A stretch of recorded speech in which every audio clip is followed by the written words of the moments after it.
Chanakya news India की खास पेशकश में मेरा एक सवाल देखना न भूले प्रतिदिन शाम 7 बजे सिर्फ चाणक्य न्यूज इंडिया पर।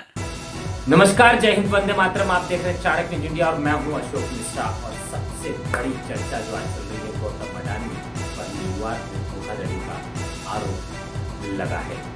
दावा है सोलर एनर्जी कॉन्ट्रैक्ट के लिए 2200 करोड़ रुपए की रिश्वत ऑफर की। नेटवर्क 1.02 लाख करोड़ घटी। अमेरिका में उद्योगपति गौतम अडानी समेत 8 लोगों पर अरबों रुपए की धोखाधड़ी के आरोप लगे हैं। यूनाइटेड स्टेट्स अटॉर्नी ऑफिस का कहना है कि अडानी ने भारत में सोलर एनर्जी से जुड़ा कॉन्ट्रैक्ट हासिल करने के लिए भारतीय अधिकारियों को $265 मिलियन करीब 2200 करोड़ रुपए की रिश्वत दी या देने की योजना बना रहे थे। यह पूरा मामला अडानी ग्रुप की company Adani green energy limited और एक अन्य फर्म से जुड़ा हुआ है।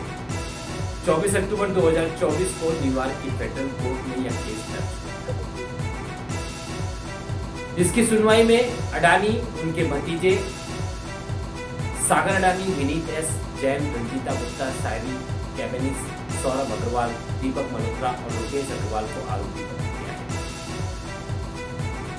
रॉयटर्स की रिपोर्ट के मुताबिक गौतम अडानी और सागर के खिलाफ गिरफ्तारी वारंट भी जारी किया गया है। सागर अडानी ग्रीन एनर्जी लिमिटेड के अधिकारी हैं।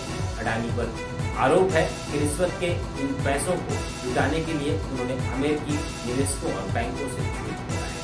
अमेरिका में मामला इसलिए दर्ज हुआ क्योंकि प्रोजेक्ट में अमेरिका के इन्वेस्टर्स का पैसा लगा था और अमेरिकी कानून के तहत उस पैसे को रिश्वत के रूप में देना अपराध है। अडानी ग्रुप ने बुधवार को ही 20 ईयर ग्रीन बॉन्ड की बिक्री से $600 मिलियन 5064 करोड़ रुपए जुटाने की घोषणा की। इसके कुछ घंटों बाद उन पर धोखाधड़ी के आरोप उठाए गए। जी हाँ, ये तो वो खबर की ये विस्तार था जिसको लेकर आज सुबह से देश में हाहाकार मचा हुआ है। शेयर मार्केट भी पूरी तरह से क्रैश हो चुका है। निवेशकों के पैसे डूब चुके हैं और देश में राजनीति अपने चरम पर पहुंची है। विपक्ष के नेता राहुल गांधी अब नरेंद्र मोदी को घेरने में लगे पड़े हैं। उनका साफ कहना है कि मैं तो इतने समय से आरोप लगा रहा था अडानी और मोदी की जो दोस्ती है, जो जोड़ी है, उसमें अडानी को गिरफ्तार किया जाना चाहिए था क्योंकि अडानी ने भ्रष्टाचार किया है।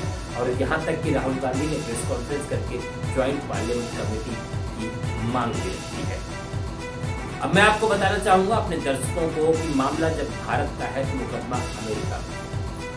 मामला जब भारत का है तो अडानी को गिरफ्तारी का आदेश अमेरिका से हुआ। मामला जब भारत का है तो उसकी जांच भारत की एजेंसियों के द्वारा होनी चाहिए, उसके बाद जाकर कोई निर्णय होना चाहिए। लेकिन हाँ, इसमें एक पेच और है। अमेरिका में एक नियम है कि अमेरिका का जो पैसा है वो किसी भी देश में इस्तेमाल किया जाए, किसी भी देश में जाए, लेकिन उसके निवेशकों के साथ अगर धोखाधड़ी होती है तो अमेरिका में मुकदमा चलाया जा सकता है। हालांकि इस पूरे मामले की अभी जांच होनी बाकी है, लेकिन जिस तरह का शोर शराबा मचाया जा रहा है उससे तो ये साबित होता है कि कहीं न कहीं इसमें अपनी राजनीतिक रोटियां सेकने के लिए सभी राजनीतिक दल आगे आ चुके हैं। बीजेपी की तरफ से अडानी के मामले पर बोलते हुए संबित पात्रा ने कहा कि शोर अडानी को लेकर विगत कई वर्षों से 2020 से लेकर अभी तक कई बार शोर मचाया जा चुका है, लेकिन कोई भी चीज साबित नहीं हो पाई है, सिद्ध नहीं हो पाई है।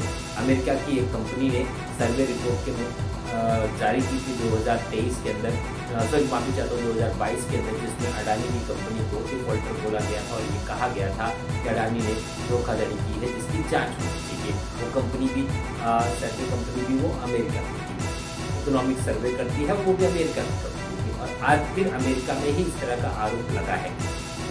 अब ये देखना होगा कि अडानी के जो आरोप लगे हैं उन आरोपों से हालांकि बहुत बड़ा निवेशकों का नुकसान हुआ है, शेयर मार्केट पूरी तरह से क्रैश हो चुका है, लेकिन इसके बावजूद क्या अडानी वाकई गिरफ्तार होते हैं?